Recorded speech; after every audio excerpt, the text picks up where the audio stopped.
series. Top 5 Ohio State running backs in 40 years. So you're taking us back to 1980, roughly. And this is Ohio high school running backs we're talking about? That's how I viewed it. Yeah, it may be, actually, because all of those guys, between Robert Smith, Beanie Wells, Maurice Claret, that is 3 of his selections right there. Do you have to throw Ricky Powers in there? Him and Robert Smith were the top 2 guys in the nation that year. But I'm like racking my brain over some of these other guys over the years. And Steve, you put together the list of the recruiting classes from the past 30 years, and nobody really jumps out. I really have to rack my brain and think about this. I mean, there have been some guys that have put up some outrageous numbers, like Maurice Hall, who played for the Buckeyes, was over 2,000 yards at Brookhaven, maybe in a season. I don't know, just some obscene numbers of yards. Kajana Carter. Who's that? Kajana Carter. Kajana Carter would definitely be up there as one of the top, at least recruiting running backs. I mean, my God, he went top 5 in the NFL draft, didn't he, to the Bengals? I mean, that he go number 1? Maybe number 1, and blew his knee out, never made it. But I could do some research on this and get back to you. But man, there have been some good ones, no doubt. I mean, Brandon Sane was a big deal when he came out of high school. Boom Heron was a big deal. Man, this is Curtis Enos, as somebody mentions. Oh, yes, Enos. My goodness. Mm-hmm. He's Mr. Football. Yeah, very prolific running back, and went on to the NFL even, from Penn State. But I'd have to sit down and think about this one. This is a good one. Some of the all-timers. But yeah, the 3 that he mentioned are up there with anybody. 40 years back to 84. So yeah. Where does so that's Carlos Snow? Yes, my God, like 7,000 career yards at Cape, or whatever that was, some obscene number of yards. There's the one I wanted to mention. Javon Ringer was fantastic. Tyrell Sutton was a good player. Tyrell Sutton was a good one, and he hit Northwestern running, and he rushed for like 1,400 yards as a true freshman. Some blasts from the past. Javon Ringer was a guy that I wanted Ohio State to sign, but I think of the grades and knee issues that held him out. But he was a workhorse for a little bit, and I think D'Antonio kind of ran him into dust. Again, didn't Chuck Webb, was he from Toledo? Went to Tennessee. Chuck Webb, Macumber, I believe. Same high school as Jim Jackson. So Kareem Hunt. Yeah, David Montgomery. Le'Veon Bell from Groveport, played at Michigan State. Some of these names from the past, the Rod Farver, Cooper Tech, Kelton Lindsey over Ryan Brewer. There's another name, Kelton Lindsey. Every year there'd be like 2 or 3 running backs back in the 90s that Ohio State would sign, like a Sean Penny or all of these different guys. And you're like, oh, this guy's the next one. And they rarely were. But maybe it was Kelton Lindsey, but one of the top guys from the Cincinnati area ended up getting in trouble and then transferring to Cincinnati and did okay. But I like Antonio Pittman. Lebanon. Shane Wynn was from down in Cincinnati. He was a big deal. There's a lot of them over the years. Mr. Simpson. Deshaun Wynn. Winton Woods had a good running back. I'm blanking on the name. So there's been a lot of them. I just have to get out the record book, look at the Mr. Football list. I'm sure that a bunch of names would come back to me, but one a late one, Drushawn Humphrey was a guy that was going to be part of that 2002 Ohio State class from Toledo that everybody loved, and died of a heart defect, I believe, and was a guy that was going to be part of the same class with Maurice Claret, and those two were supposed to be that was going to be impressive, and unfortunately for Humphrey and his family and all of that, it never came to be, and he passed away. But he was another high school legend of some note. No doubt. Yeah, that's quite a list of names. Brings back a lot of memories. I got to say, though, I moved out of the state of Ohio in 1994, and my attachment to Ohio high school football after that was next to zero, living 500 miles away. So I couldn't differentiate who was in the state of Ohio and who wasn't, for the most part. Some of those guys I recall. Cade Stover was heck of a running back. Ralph Wolf mentioning Charles Woodson, who was a running back recruit as well. Yep. But a middling cornerback as well. Yeah. Well, only 15 years in the NFL. Bah. Punters do that. All right, folks. Appreciate you being here at the Voice of College Football. And leave those comments and questions there in the chat. We appreciate the super chat contributions, of course, to carry us on through the off season. Hey, while we're hitting on Ohio running backs, we'll switch it up, positions and focus here. As Steve has mentioned, Marvin Harrison Jr., of course, with a historic selection in the NFL draft out of the wide receiver position for Ohio State. The Buckeyes discovered the forward pass roughly about 40 years ago as well. So, Steve, we'll let you lead it off in regards to your list of all-time running backs, or at least get the conversation started. Now, we're talking running backs. Is that what we're doing? I'm sorry, wide receivers. Yes. Yeah, this came up. I did a radio show out in Phoenix, and the host is a friend of mine who's got a working knowledge of Ohio State football. And, Ohio State now has the record with 12 all-time first-round wide receivers in the NFL draft. They were tied with Tennessee with 11. And then Marvin Harrison Jr. a week or two ago became the 12th all-time in OSU history. And the first one is a little bit of a misnomer. The first one was Paul Warfield back in the 1960s. I think he was drafted by Miami Dolphins first, and then later played with the Browns.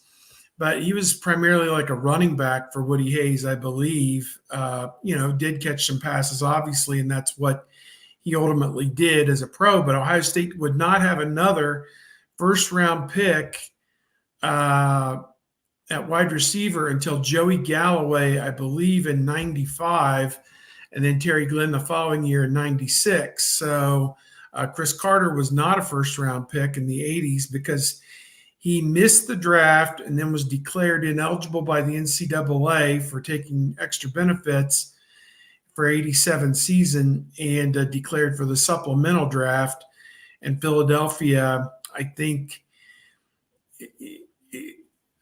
I could sit here and spend 20 minutes explaining how they did the supplemental draft last year, but Philadelphia got him in the supplemental draft and lost a third-round pick, I believe, in the following year's draft to take him in the supplemental draft, I believe is how that works, something to that nature. So Chris Carter, one of the all-time greats in NFL, Pro Football Hall of Famer, and an All-American at Ohio State, was not a first-round pick. But 12 all-time first-round picks, so that's one category you could look at.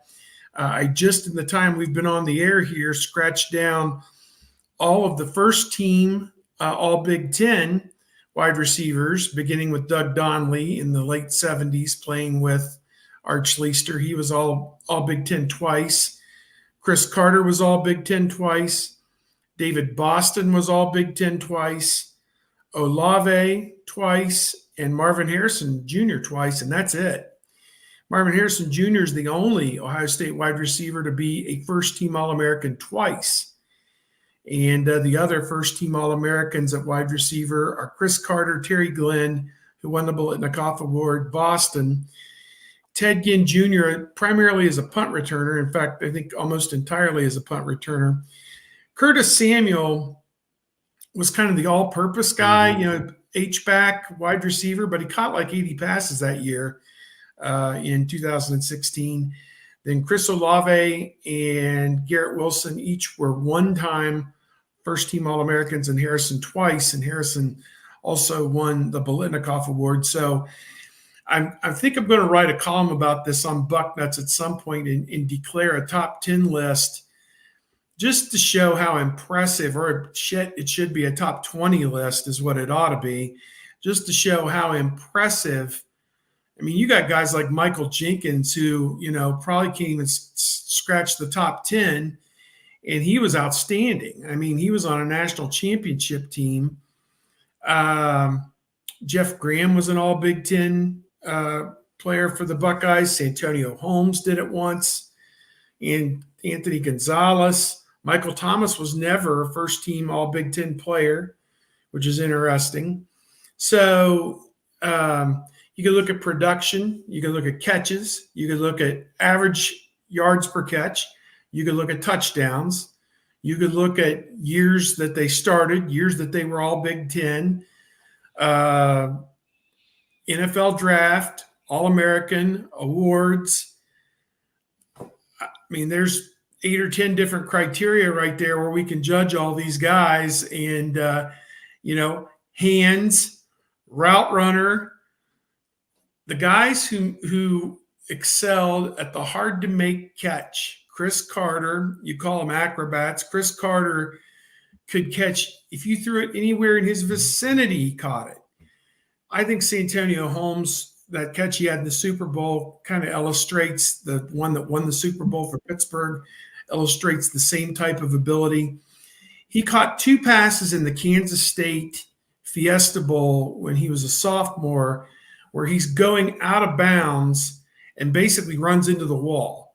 And Krenzel, or whoever the quarterback, put it perfectly, just boom, boom, 1 foot in, hit the wall, basically. So, I mean, he was amazing. And so there's just been so many. Oh, my God, the catch that Wilson had, against Clemson as a freshman was nothing short of amazing. So I think it was Clemson. I don't know. I remember all the games run together. I think it was the Clemson game.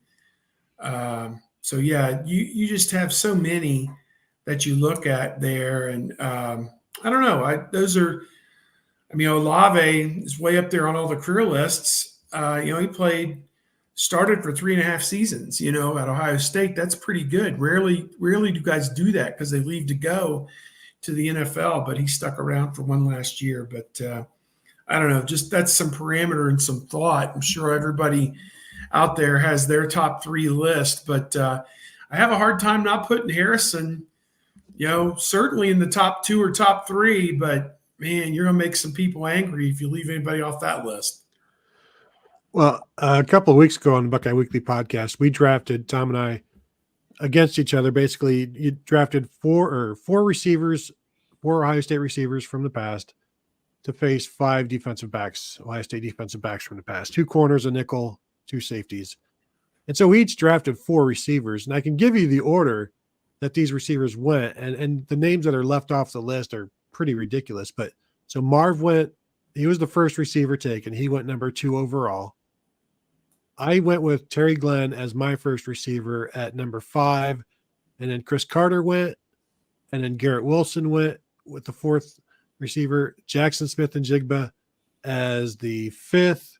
David Boston as the 6th. Ted Ginn Jr. as the 7th. Santonio Holmes as the 8th. No Michael Jenkins. No Chris Olave. No. Are they going to punt the ball in this game? Because then I would definitely want to. No, this is just strictly. Yeah. So, Curtis Samuel, no Michael Thomas, no Devin Smith. I mean, if you want to win, just throw Devin Smith a touchdown. You never lost when he caught a touchdown. But that's just 8 guys. And the names of the corners that are left off the list are pretty ridiculous as well. But I think Santonio Holmes is one of the most underrated receivers in Ohio State history. He can play anywhere. He would do fantastically well in in Ryan Day's system. I think Joey Galloway, it's tragic. He was born 30 years too soon, being stuck in the early 90s of the Ohio State passing game when you run a 4.2 and you bench, 350, 400 pounds and could do all of that stuff. So he was born too soon, and he's not, another guy that's not on this list. I think he was the number 8 or 9 pick of the Seattle Seahawks way back when. But I would go Marv, and David Boston was always my number 1 all-time Ohio State receiver.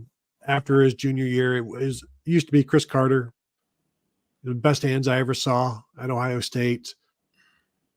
Garrett Wilson, I think, can play in any era and be a number 1 receiver with any team. So I might just go, like, if I'm picking 4, go Marv, Garrett Wilson. It's so difficult. Terry Glenn had one fantastic season, but was as good an individual season as any Ohio State player has ever had at any position. Chris Carter's NFL, a Pro Football Hall of Famer, so, like, not that matters, but that's how good he was. And to leave him off the list, I think, would probably be wrong. So I'm going to abstain, basically. Yeah, it's a tough one. What's interesting is for Galloway, he played primarily 92, 93, 94. And I mean, Jeff Graham had done some nice things before that, and Chris Carter in the 80s, and Donnelly before him, and maybe 1 or 2 other guys. But, Galloway in the modern era, basically from 90 on, he kind of got the run started, so to speak. Anybody before that was kind of a one-off. And Mike Lanise would be on this list as a guy on the hard-to-catch passes as well. I mean, he made one against Michigan where he laid out to help them, I think, in 84, beat Michigan, I believe. So what I was going to say, and this is a comment that stuck with me all these many years later, is they brought in Walt Harris in 1995 to basically coach the quarterbacks, and Joe Hollis was still the offensive coordinator, and Mike Jacobs was the offensive line coach. And that's when the offense kind of really began to hit its stride. And Harris was only there 2 seasons. He was there in 95 and 96. 95 with Bobby Huang as the quarterback, and 96 with Joe Germain and Stanley Jackson splitting time at quarterback. And the numbers that they put up in those 2 years were phenomenal. The remark that Walt Harris said is, it's too bad I only got to work with Bobby Huang for 1 year, because he's obviously got a lot of talent, and we could have really done something if we'd had a couple, 2-3 years together. I mean, in 95 was outstanding, obviously, but just imagine, to have 2 or 3 years of that type of production. 94 was just kind of 2 steps forward, 3 steps back, 2 steps forward, 3 steps back type season for Ohio State, really, getting killed by Penn State, everything else. But I think they got, I want to say they got killed at Washington, maybe, or they lost at Washington. Didn't get blown out, but they lost like by 2 touchdowns or something early that season at Washington as well. So, and Terry Glenn Joey Galloway was playing in the 93-94 Ohio State offense. Put Joey Galloway in the 95 offense, and his numbers look a lot like what Terry Glenn produced in 95, which was maybe the greatest single season anybody's ever had. That's another criteria, is who had, that you throw in there, okay, of all these guys, rate them on who had the single best season in OSU history is another criteria, for overall best wide receiver. And Terry Glenn has to be one of the top 2 seasons or 3 seasons in production in OSU history, obviously in 95. So, but, it's kind of like the Mike Conley 1 season versus Aaron Kraft 4 season argument at point guard, and Mike Conley played in the national championship game where Aaron Kraft only played in, a Final Four. But how do we weigh this? How does one equate to four? No, it really doesn't. So, but the guy who only played one season is playing 15 years in the NBA, and the guy who played 4 seasons is now a doctor, so how do we rate this? So apples and oranges comparisons over eras and times. To underline a few of those points and spotlight a few of those notes, I'll go back to Paul Warfield just to say again, yeah, he was not utilized as a wide receiver for the most part under Woody Hayes, and then he wins 2 Super Bowls with the Dolphins, plays in 3, and was one of the kind of early selections, Lance Allworth, that era as one of the greatest of all time with the Dolphins, although his reps and targets with the Dolphins pretty limited back in those days compared to what we see today. I'm going to mention a running mate of Doug Donnelly. Right before it was Lanise and Carter, it was Gary Anderson and Doug Donnelly, and Anderson was a deep threat with Donnelly and a pretty integral for the Buckeyes there in the late 70s, the Rose Bowl run in 1980. But yeah, Joey Galloway, my goodness, it was similar to Ted Ginn, watching this guy run in his late 30s in the NFL and still being incredibly productive and just rocket fast in his late 30s. Just a freak, just a complete freak how good Joey Galloway was. And yeah, it's a shame that he was in those antiquated offenses at the time. At least Ted Ginn got to play in the 2006, play with Troy Smith that year, because he was kind of underutilized as well throughout his career, especially as a freshman when he's doing his most impact in the return game. But I think he had 25 catches as a true freshman, and probably should have had double that. But they started to get it going there in 05 with Troy Smith, Gonzalez, Santonio Holmes, and was Holmes there? Yep. Yes. And Ted Ginn Jr. And after one of the games, Clay Hall, who just retired as the Channel 6 sports anchor, being replaced by Dave Holmes, who's moving over from Channel 10. I think today is his first day on the job at Channel 6, and he'll probably be preempted by weather again tonight, just as they were last night. But at any rate, Clay Hall asks Jim Tressel during a post-game press conference, can we call them the Fun Bunch? And Tressel's like, oh, Clay, no. He didn't like that. He never wanted to have, anybody put on a pedestal above anybody else. He wanted it all to be Ohio State, that type of thing. We don't want to create, a caste system where, heaven forbid, we call a group of players the Fun Bunch and make it fun, but, oh, no, Clay, no. It was kind of Tressel's reply to that. We've named 25 guys, and Anthony Gonzalez just got named. You talk about a gamer. My goodness, him making some great catches. The great catch against Michigan. Yes, Michigan. Yeah. On the final drive. Absolutely. I saw him in the elevator at a game this past year. He was in the House of Representatives, I think only for one term out of the Cleveland area. And I said, you tried. Thanks anyway, whatever. He did not run for re-election. He was on the wrong side of the power people, I guess.